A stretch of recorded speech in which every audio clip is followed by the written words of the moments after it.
Halo semuanya, teman-teman pastinya sudah tidak asing lagi bukan dengan sistem operasi. Tapi tidak ada salahnya juga untuk kita kembali berkenalan dan mengenal lebih jauh tentang sistem operasi. Lalu, apa itu sistem operasi? Sistem operasi adalah perangkat lunak yang bertindak sebagai penghubung antara pengguna dengan perangkat keras komputer, serta menyediakan platform untuk menjalankan aplikasi perangkat lunak lainnya. Dengan kata lain, sistem operasi mengendalikan dan mengatur semua perangkat keras dan perangkat lunak di komputer agar berfungsi secara harmonis. Sistem operasi memiliki 5 fungsi utama, yaitu manajemen proses, manajemen memori, manajemen file, manajemen perangkat input atau manajemen perangkat output, dan yang terakhir adalah keamanan serta proteksi. Sejarah sistem operasi. Generasi pertama pada tahun 1940 sampai awal 1950-an. Pada masa ini, komputer seperti ENIAC dan UNIVAC tidak memiliki sistem operasi. Komputer digunakan untuk satu tugas saja, dan pengguna harus memprogram langsung dalam kode mesin. Semua operasi seperti memasukkan data dan mengolah perangkat keras dilakukan secara manual. Pemrograman dilakukan langsung di perangkat keras tanpa adanya sistem operasi. Lalu, generasi kedua, pada tahun 1950 sampai 1960-an. Pada masa ini, komputer mulai menggunakan batch processing. Konsep dasar batch processing adalah menjalankan program-program secara berurutan dengan input dan output dikumpulkan dalam satu batch. Sistem ini memungkinkan lebih banyak efisiensi dibandingkan dengan komputer generasi sebelumnya. Contoh sistem operasi generasi kedua adalah IBM 701 dan IBM 7090. Selanjutnya perkembangan sistem operasi pada generasi ketiga, yaitu tahun 1960 sampai 1970-an. Pada era ini, muncul kebutuhan untuk lebih efisien mengelola waktu dan sumber daya. Multiprogramming memungkinkan beberapa program dijalankan secara bersamaan dalam memori, sementara time sharing memungkinkan beberapa pengguna menggunakan komputer secara bersamaan. CTSS atau Compatible Time Sharing System dan Multics adalah contoh awal dari sistem time sharing. Pada tahun 1969, Unix lalu dikembangkan di Bell Labs oleh Ken Thompson dan Dennis Ritchie. Unix menjadi sistem operasi penting yang mendukung time sharing dan fondasi banyak OS modern. Fitur utama penggunaan CPU yang lebih efisien, beberapa program dan penggunaan dapat berjalan atau berinteraksi secara bersamaan. Generasi ketiga perkembangan sistem operasi dimulai pada tahun 1960 sampai 1970-an. Pada era ini, muncul kebutuhan untuk lebih efisien mengelola waktu dan sumber daya. Multiprogramming memungkinkan beberapa program dijalankan secara bersamaan dalam memori, sementara time sharing memungkinkan beberapa pengguna menggunakan komputer secara bersamaan. CTSS dan Multics adalah contoh awal dari sistem time sharing. Generasi keempat, yang dimulai pada tahun 1970 sampai tahun 1980-an. Pada periode ini, komputer mulai berkembang ke personal computer dan sistem operasi menjadi lebih kompleks dengan dukungan untuk grafis, jaringan, dan multitasking. Pada periode ini, Unix terus berkembang dan menjadi dasar bagi banyak sistem operasi modern. Pada tahun 1981, Microsoft meluncurkan MS-DOS untuk komputer IBM yang menjadi sistem operasi standar untuk PC. Apple juga meluncurkan macOS pada tahun 1984 dengan antarmuka grafis GUI yang ramah pengguna. Lalu, pada tahun 1985, Microsoft Windows diperkenalkan sebagai antarmuka grafis di atas MS-DOS dan pada akhirnya berkembang menjadi sistem operasi mandiri. Generasi kelima, 1990 sampai sekarang. Era ini ditandai dengan perkembangan internet, mobile computing, dan open source software. Sistem operasi modern mencakup berbagai platform dari desktop hingga ke perangkat mobile. Pada tahun 1995, Windows 95 memperkenalkan antarmuka yang lebih canggih dan dukungan penuh untuk jaringan internet. Linux, yang pertama kali dirilis oleh Linus Torvalds pada tahun 1991, menjadi simbol gerakan open source dan digunakan secara luas baik untuk server maupun komputer pribadi. Android yang dirilis pada tahun 2008 dan iOS pada tahun 2007 muncul sebagai sistem operasi mobile dominan yang mengubah cara pengguna berinteraksi dengan perangkat seluler. macOS dari Apple terus berkembang menjadi sistem operasi canggih untuk perangkat Mac. Sistem operasi memiliki berbagai macam jenis. Yang pertama adalah sistem operasi untuk personal computer. Yang pertama adalah Microsoft Windows, lalu ada macOS, oleh Apple, dan terakhir adalah Linux. Kedua adalah sistem operasi mobile. Yang paling umum adalah Android dan iOS. Lalu ada sistem operasi server, ada Windows Server, Red Hat Enterprise Linux atau RHEL, dan Ubuntu Server. Yang keempat adalah sistem operasi Embedded Systems dan IoT. Contohnya adalah FreeRTOS dan Contiki OS.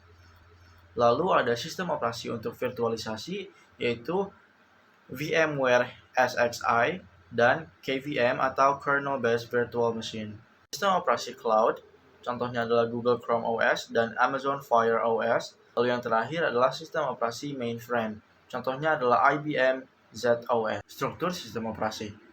Struktur sistem operasi mengacu pada bagaimana komponen-komponen internal sistem operasi disusun dan diorganisasikan untuk menjalankan berbagai fungsinya, seperti manajemen perangkat keras, perangkat lunak, dan sumber daya. Struktur ini penting karena menentukan efisiensi, keamanan, dan juga modularitas sistem operasi. Struktur yang pertama adalah monolithic structure. Dalam struktur monolitik, seluruh fungsi sistem operasi diintegrasikan ke dalam satu kernel yang besar. Kernel mengandung semua layanan inti seperti manajemen memori, manajemen proses, manajemen file, dan pengelolaan perangkat input atau output. Sistem operasi dengan struktur ini memiliki sedikit atau tanpa pembagian modular antara komponen-komponen yang berbeda. Yang kedua adalah lapisan. Pada sistem operasi dengan arsitektur lapisan, sistem operasi dibagi menjadi beberapa lapisan, di mana setiap lapisan hanya bergantung pada lapisan yang ada di bawahnya. Tiap lapisan memiliki fungsi dan tanggung jawab tertentu. Lapisan bawah biasanya menangani perangkat keras, sedangkan lapisan atas menyediakan antarmuka pengguna. Struktur ketiga yaitu microkernel structure.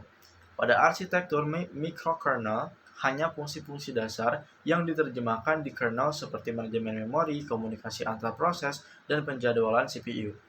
Layanan sistem operasi lainnya, seperti manajemen perangkat, sistem file, dan jaringan, dijalankan sebagai proses di luar kernel, sering disebut sebagai server.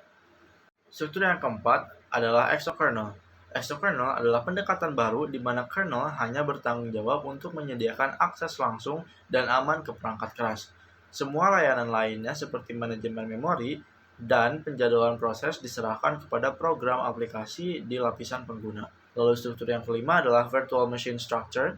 Dalam sistem operasi berbasis virtual machine, kernel sistem operasi menyediakan lapisan abstraksi yang memungkinkan beberapa mesin virtual dijalankan di atas perangkat keras fisik yang sama. Struktur yang terakhir adalah client-server model. Dalam model ini, sistem operasi dirancang dengan pendekatan client-server, di mana kernel bertindak sebagai server yang menyediakan layanan dasar, dan berbagai aplikasi atau proses di luar kernel bertindak sebagai klien yang meminta layanan. Kernel hanya menangani request dari klien dan mengembalikan hasil.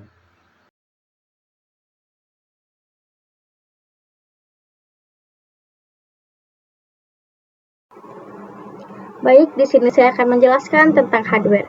Hardware adalah istilah yang digunakan untuk menggambarkan semua komponen fisik dari sebuah komputer atau perangkat elektronik. Hardware ini mencakup bagian-bagian yang dapat dilihat dan juga disentuh seperti CPU, RAM, motherboard, dan perangkat penyimpanan.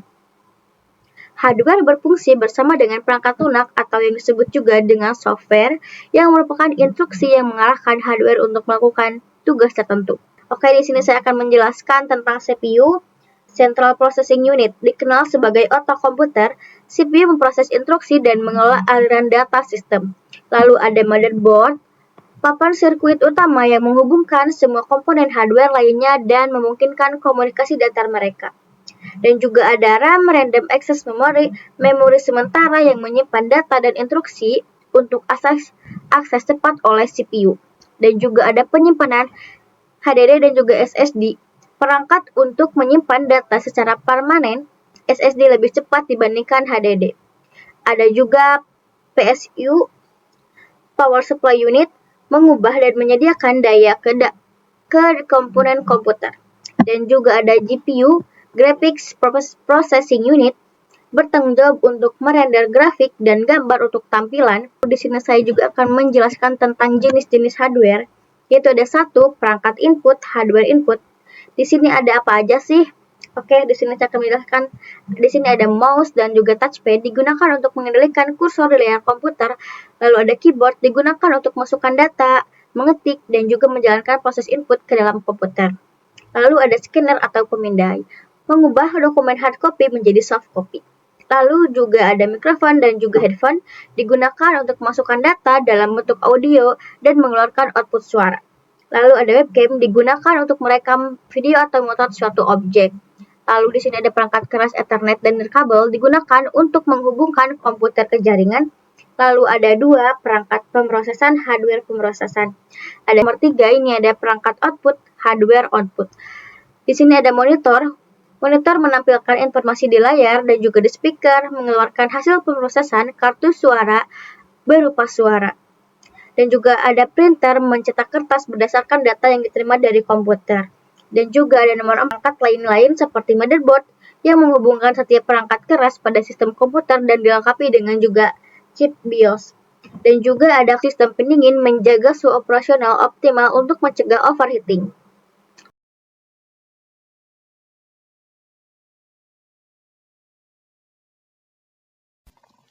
Baik, untuk selanjutnya kita akan membahas mengenai manajemen proses. Nah, untuk yang pertama kita akan membahas pengertian dari proses. Proses adalah program yang sedang berjalan di dalam komputer. Setiap kali kamu menjalankan aplikasi, semisal membuka browser atau mengetik di Word, program tersebut dijalankan sebagai sebuah proses oleh sistem operasi. Proses ini melibatkan eksekusi dari program yang dilakukan secara teratur oleh CPU. Sebuah proses tidak hanya terdiri dari kode program yang disebut text section, tapi juga mencakup data yang diperlukan selama eksekusi, seperti variabel, data input, data output atau data section, serta stack yang digunakan untuk menyimpan informasi seperti alamat memori untuk fungsi yang sedang dipanggil. Nah, yang selanjutnya ada siklus hidup proses.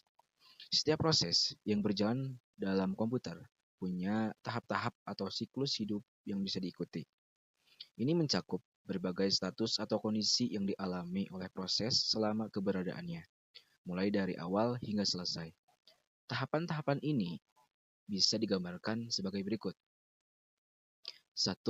Yaitu new atau proses baru.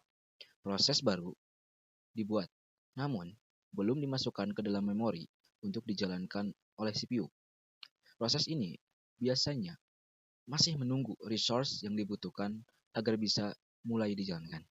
Yang kedua, ready atau siap. Setelah proses sudah siap, sistem operasi memasukkannya ke dalam antrian atau queue yang disebut ready queue.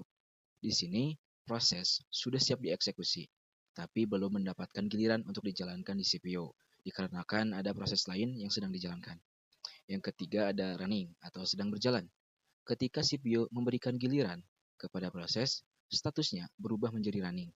Proses dimulai dieksekusi oleh CPU, artinya instruksi dalam kode program dijalankan. Yang keempat, waiting atau menunggu. Selama eksekusi, kadang-kadang proses harus menunggu sesuatu, seperti input dari pengguna atau menunggu file dibuka. Di tahapan ini, proses akan menunggu event tertentu terjadi agar bisa melanjutkan eksekusinya. Yang kelima, ada terminated atau selesai. Setelah proses selesai dieksekusi semuanya atau dihentikan karena error, statusnya berubah menjadi terminated. Proses dihapus dari memori dan resource yang digunakannya dilepaskan kembali ke sistem. Selanjutnya ada komponen manajemen proses. Nah, manajemen proses adalah tugas yang dilakukan oleh sistem operasi untuk mengatur berbagai proses yang berjalan di dalam komputer. Nah, ada beberapa komponen utama dalam manajemen proses, yaitu satu ada proses scheduling atau penjadwalan proses. Sistem operasi harus memilih proses mana yang akan dieksekusi oleh CPU selanjutnya.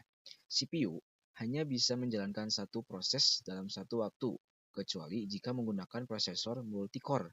Oleh karena itu, dibutuhkan penjadwalan yang efisien untuk memastikan bahwa semua proses bisa mendapatkan giliran dan sumber daya secara adil. Ada beberapa jenis algoritma penjadwalan yang sering digunakan, seperti first come, first serve atau FCFS. proses pertama yang datang akan dijalankan terlebih dahulu.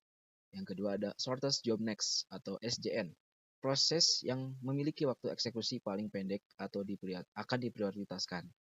Yang ketiga ada round robin. Setiap proses mendapat jatah waktu eksekusi yang sama dalam satu siklus. Misalnya 10 ms per proses. Setelah waktu habis, giliran akan diberikan ke proses berikutnya. Nah, tujuan dari penjadwalan ini adalah untuk memaksimalkan penggunaan CPU, mengurangi waktu tunggu, dan meningkatkan efisiensi eksekusi proses. Nah, yang kedua, ada proses creation and termination, atau pembuatan dan penghentian proses. Nah, dalam proses ini terbagi ke dalam dua proses, yaitu pembuatan dan penghentian. Yang pertama ada pembuatan proses. Proses bisa diciptakan melalui beberapa cara. Misalnya, ketika pengguna menjalankan aplikasi baru atau ketika proses yang sudah berjalan membuat proses baru atau bisa disebut child process dalam sistem Unix atau Linux, proses baru bisa dibuat dengan menggunakan fungsi fork. Yang kedua ada penghentian proses. Proses bisa dihentikan karena beberapa alasan. Bisa karena proses sudah menyelesaikan tugasnya atau karena ada error yang terjadi. Selain itu, proses juga bisa dihentikan secara paksa oleh pengguna atau oleh sistem operasi jika terjadi kegagalan atau fatal error. Yang ketiga, ada proses control block atau PCB. PCB adalah struktur data penting yang digunakan oleh sistem operasi untuk menyimpan informasi tentang setiap proses yang ada. PCB berfungsi seperti ID yang menyimpan semua detail penting dari proses tersebut. PCB menyimpan informasi seperti proses ID atau PID, nomor unik untuk mengidentifikasi proses. Dan selanjutnya ada state atau status untuk menunjukkan status proses, yaitu ada ready, running, waiting, dan lain-lain. Yang selanjutnya ada program counter, adalah menunjukkan lokasi instruksi berikutnya yang akan dieksekusi. Yang selanjutnya ada register CPU, menyimpan data CPU sementara saat proses dijalankan. Yang terakhir ada information about allocated resources. Misalnya file atau perangkat yang digunakan proses tersebut. Nah, PCB dibuat setiap kali sebuah proses baru diciptakan dan dihapus saat proses tersebut dihentikan. Nah, untuk selanjutnya ada context switching. Context switching terjadi ketika CPU berpindah dari menjalankan satu proses ke proses lainnya. Misalnya, jika ada proses yang sedang dijalankan tetapi tiba-tiba harus dihentikan sementara karena ada proses lain yang lebih prioritas, CPU akan menyimpan status dari proses yang sedang berjalan, misalnya data register CPU, program counter, ke dalam PCB. Setelah itu, CPU akan mengambil status dari proses baru yang akan dijalankan dari PCB-nya dan melanjutkan eksekusi. Nah, meskipun konteks switching memungkinkan multitasking, setiap kali proses ini terjadi, ada sedikit waktu yang terbuang atau overhead. Karena CPU harus menyimpan dan membuat kembali data proses. Oleh karena itu, terlalu banyak konteks switching bisa mengurangi efisiensi sistem. Yang kelima ada IPC atau Inter-Process Communication. Dalam banyak kasus, dua atau lebih proses yang berjalan di dalam sistem perlu saling berkomunikasi. Inter-Process Communication atau IPC adalah mekanisme yang memungkinkan proses-proses tersebut untuk bertukar informasi atau data. Ada dua metode utama yang digunakan untuk IPC. Yang pertama ada message passing atau proses-proses bertukar pesan melalui metode seperti send dan receive. Ini biasanya digunakan ketika proses-proses itu berjalan secara independen dan data yang ditukarkan relatif kecil. Yang kedua ada shared memory.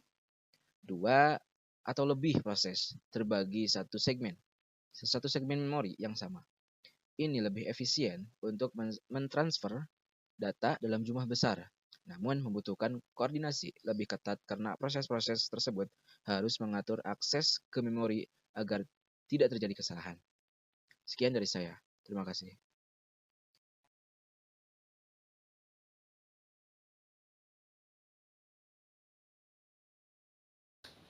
Oke, baik. Algoritma penjadwalan proses adalah teknik yang digunakan oleh sistem operasi untuk menentukan proses mana yang akan dieksekusi oleh CPU berapa lama waktu yang diberikan untuk setiap proses, serta bagaimana mengatur antrian proses agar CPU digunakan seefisien mungkin. Tujuan utama dari penjadwalan proses adalah untuk meningkatkan performa sistem, termasuk waktu respons, throughput atau jumlah proses yang selesai, dan utilisasi CPU. Algoritma penjadwalan dapat diklasifikasikan menjadi dua kategori besar. Yang pertama, preemptive scheduling. Algoritma ini memungkinkan interupsi pada proses yang sedang berjalan untuk memberikan jatah waktu kepada proses lain. Yang kedua, non-preemptive scheduling. Algoritma ini tidak menginterupsi proses yang sedang berjalan sampai proses tersebut selesai atau memasuki kondisi menunggu. Berikut beberapa algoritma penjadwalan yang paling umum digunakan.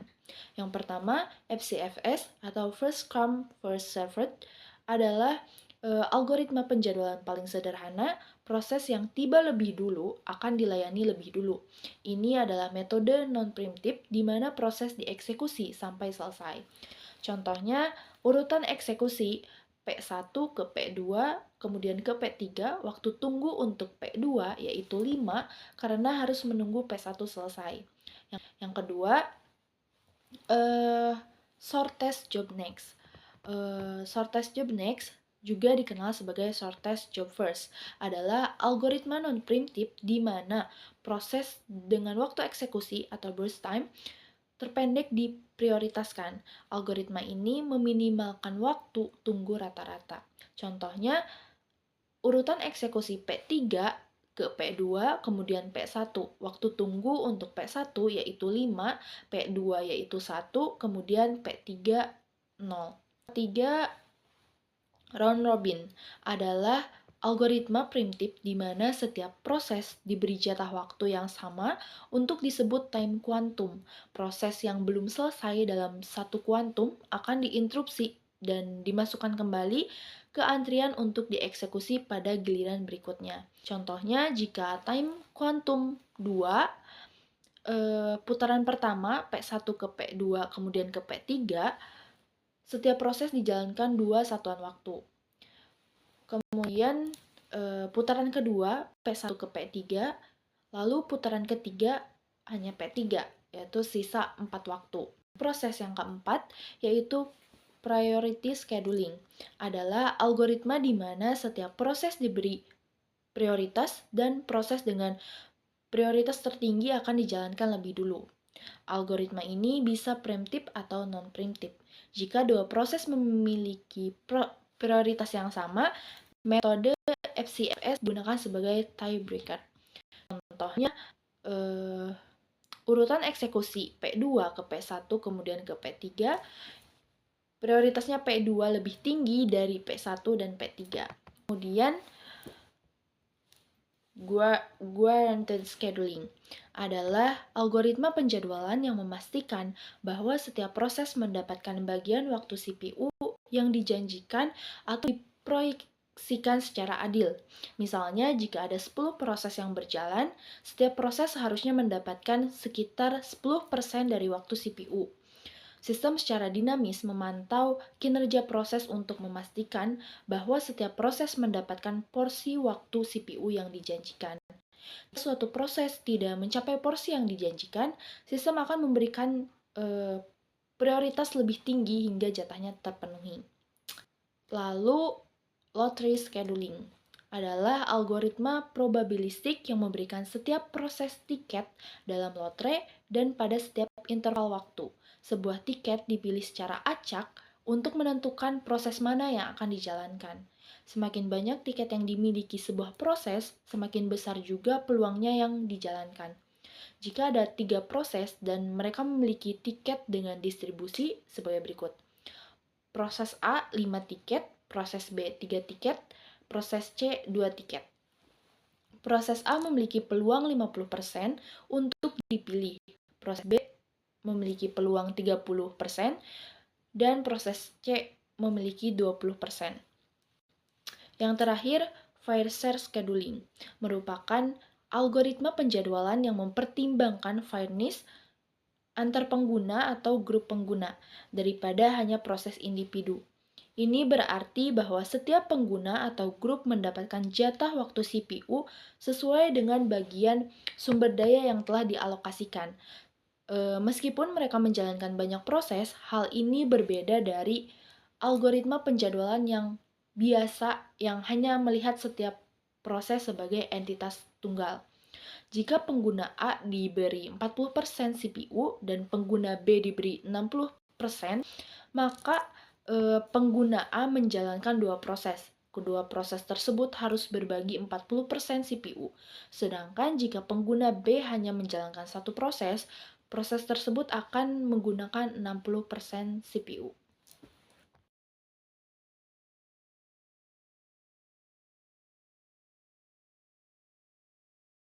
Oke, di sini saya akan menjelaskan tentang thread dan deadlock. Yang pertama adalah definisi. Thread adalah sebuah alur kontrol dari sebuah proses, suatu proses multi-threaded yang mengandung beberapa perbedaan alur kontrol dengan ruang alamat yang sama.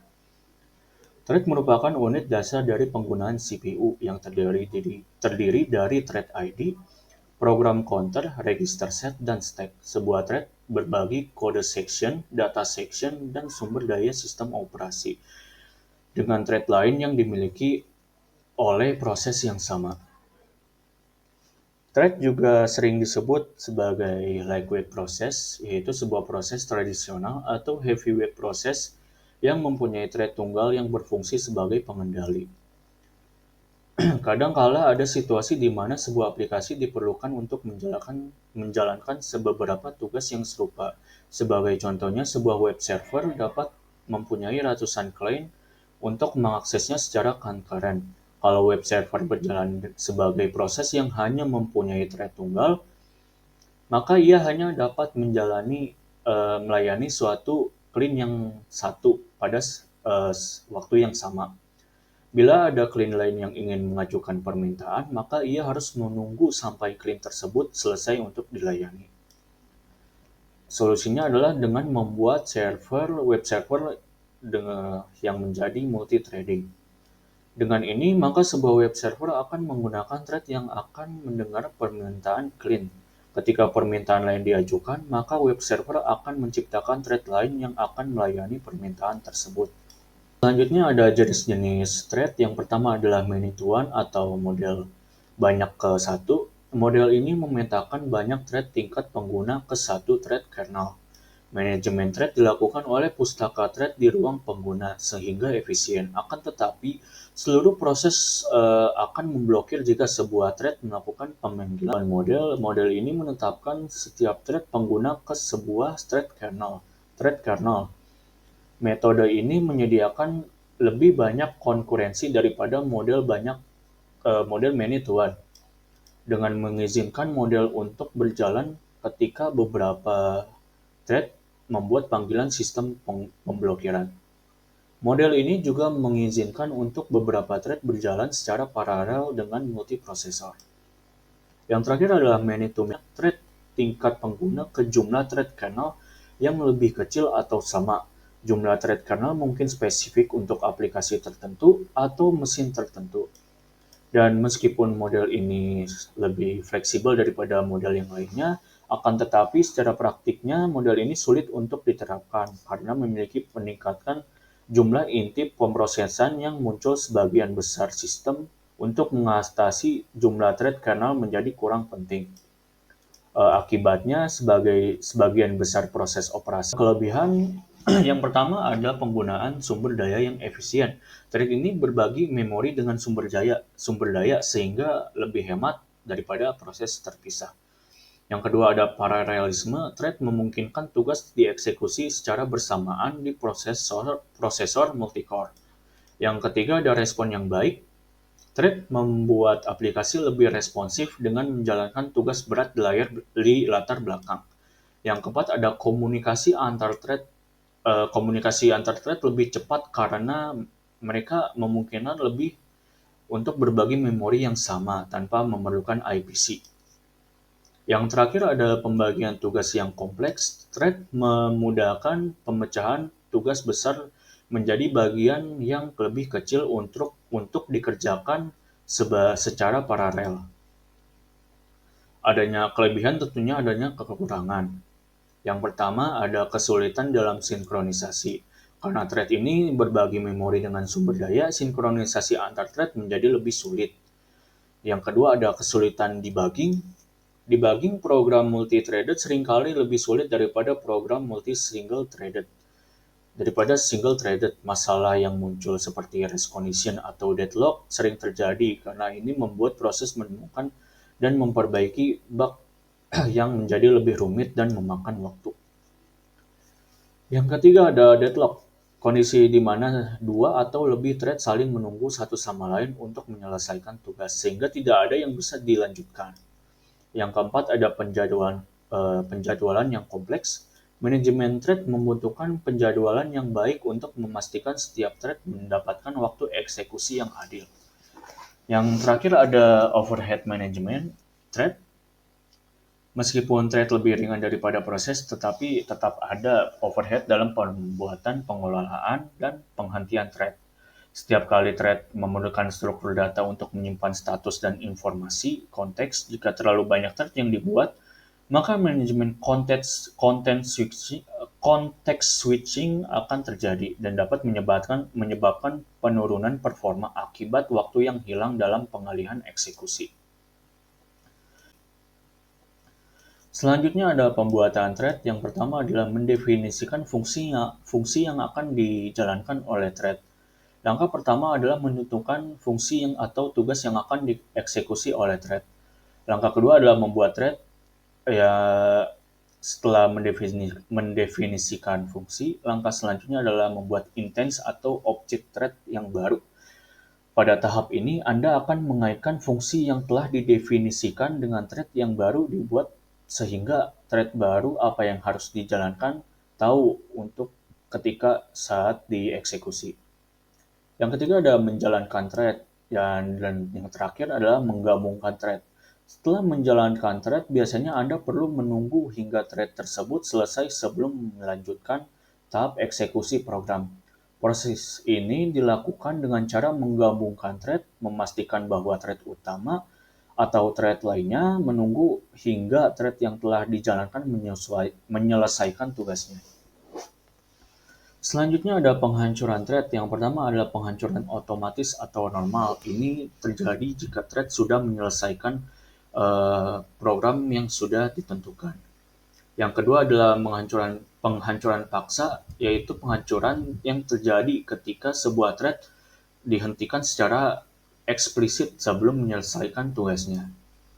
Yang ketiga adalah penghancuran thread dengan join. Penghancuran ini menggunakan metode join yang melibatkan proses menunggu hingga thread tertentu selesai sebelum thread yang melakukan metode join melakukan eksekusi.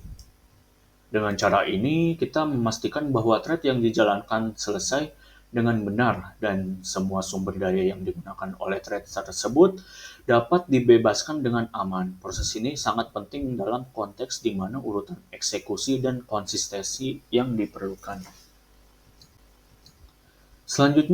Tema selanjutnya adalah deadlock. Deadlock ini adalah suatu kondisi permanen di mana proses tidak berjalan lagi ataupun tidak ada komunikasi lagi antar proses.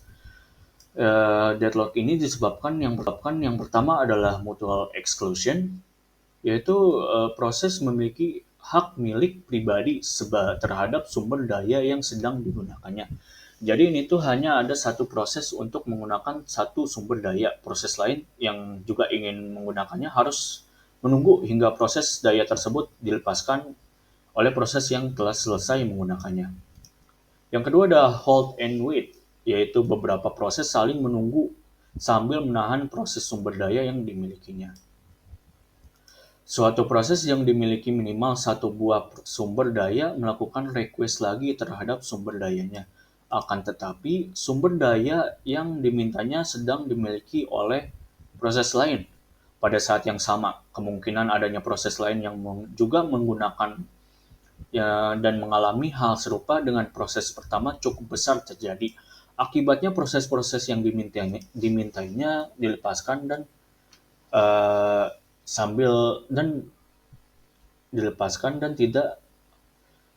sambil menunggu untuk sumber daya yang telah dimilikinya pun tidak bisa lepas. Yang ketiga adalah circular waiting, yaitu di kondisi di mana membentuk siklus yang berisi proses-proses yang saling membutuhkan. Proses pertama membutuhkan proses kedua, sedangkan proses kedua membutuhkan proses ketiga, dan seterusnya sampai akhir proses. Yang terjadi ini adalah proses-proses tersebut akan selamanya menunggu. Yang terakhir ada no preemption, yaitu sebuah proses yang hanya dapat dilepaskan oleh proses yang memilikinya secara sukarela setelah ia menyelesaikan proses yang digunakannya. Proses yang diinginkan sumber daya tersebut harus menunggu sampai sumber daya tersedia tanpa bisa merebutnya dari proses yang memilikinya. Yang kedua dari deadlock ini, metode untuk mengatasi deadlock. Yang pertama adalah terminasi proses, yaitu pemulihan sistem yang dapat dilakukan dengan cara melakukan terminasi terhadap semua proses yang terlibat dalam deadlock. Dapat pula dilakukan terminasi terhadap proses yang terlibat dalam deadlock secara satu persatu, sampai istilahnya lingkaran setan ini atau circular wait ini hilang. Yang kedua ada rollback dan restart. Dalam memulihkan keadaan sistem yang deadlock dapat dilakukan dengan cara sistem melakukan preempt terhadap suatu proses dan kembali ke state yang aman atau safe state. Pada keadaan safe state tersebut, proses masih berjalan dengan normal sehingga sistem dapat memulai proses dari posisi aman tersebut untuk menentukan pada saat apa proses yang rollback, tentunya pada faktor yang menentukan. Diusahakan untuk meminimalisasi kerugian yang timbul akibat memiliki suatu proses yang menjadi korban. Harus pula dihindari keadaan di mana proses yang sama selalu menjadi korban, sehingga proses tersebut tidak akan pernah sukses menjalankan eksekusi. Yang terakhir dari topik deadlock yaitu adalah menghindari deadlock. Dalam program mempunyai algoritma pencegahan deadlock yang mencegah deadlock dengan membatasi bagaimana permintaan dapat dibuat. Batasan tersebut memastikan bahwa setidaknya salah satu kondisi yang diperlukan agar deadlock tidak terjadi. Efek samping yang mungkin terjadi mencegah deadlock dengan metode ini bagaimanapun adalah penggunaan perangkat yang rendah dan mengurangi throughput sistem. Berbagai algoritma yang menggunakan pendekatan ini dalam jumlah dan jenis informasi yang dibutuhkan. Model ini paling sederhana dan paling serbaguna, mensyaratkan bahwa setiap thread menyatakan jumlah maksimum sumber daya dari proses setiap jenis yang mungkin kebutuhan dengan informasi a priori ini. Dimungkinkan untuk membangun sebuah algoritma yang memastikan secara dinamis, memeriksa keadaan alokasi sumber daya untuk memastikan bahwa kondisi menunggu melingkar tidak akan pernah ada. Alokasi sumber daya state ditentukan oleh jumlah sumber daya yang tersedia dan dialokasikan dan permintaan maksimum dari thread. Itu saja yang bisa saya sampaikan. Kurang lebihnya mohon maaf. Dilanjutkan oleh pemateri berikutnya. Terima kasih.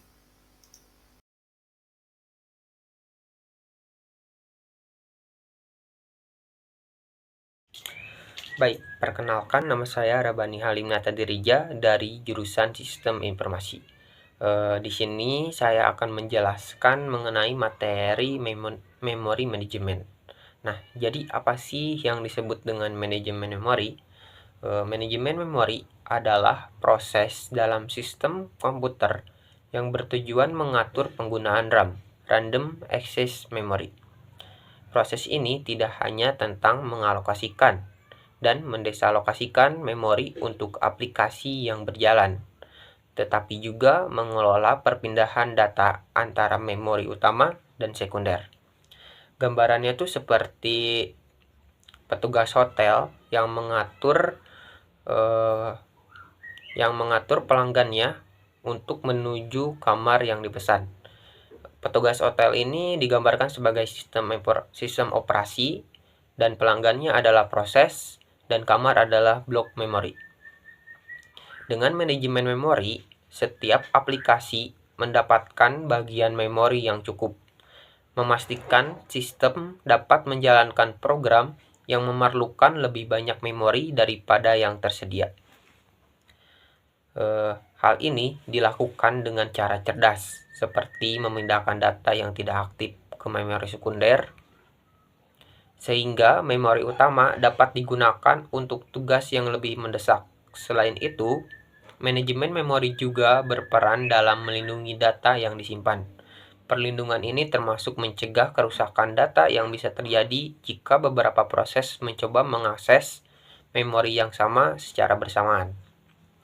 Tanpa manajemen memori yang tepat, sistem komputer bisa mengalami masalah serius, mulai dari penurunan kinerja sampai kegagalan total.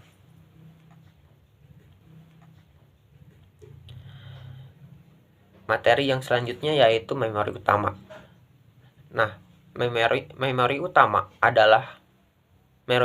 utama merupakan pusat pengoperasian komputer modern.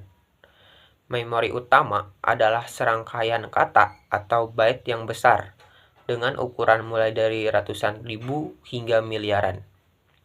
Memori utama adalah tempat penyimpanan informasi yang tersedia dengan cepat, yang digunakan oleh CPU dan perangkat input-output.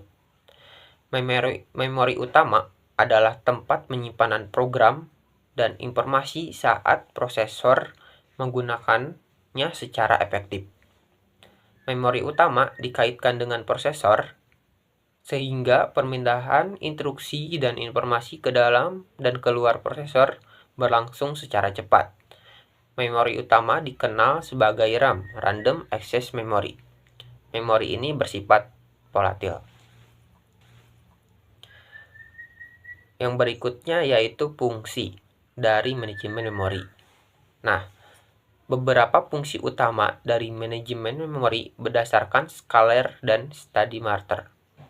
Yang pertama yaitu pelacakan memori. Manajemen memori melibatkan pelacakan setiap byte memori dalam sistem. Proses ini termasuk mengetahui lokasi memori yang sedang digunakan dan yang tersedia, serta mengatur memori untuk berbagai proses yang berjalan dalam sistem operasi. Yang kedua yaitu alokasi dan dealokasi memori. Salah satu tugas utama manajemen memori adalah mengalokasikan dan mendesalokasikan ruang memori yang sesuai kebutuhan proses sistem. Tugas ini mengatur memori untuk aplikasi yang sedang berjalan dan mengosongkan memori yang tidak digunakan. Yang ketiga yaitu mengolah swap room.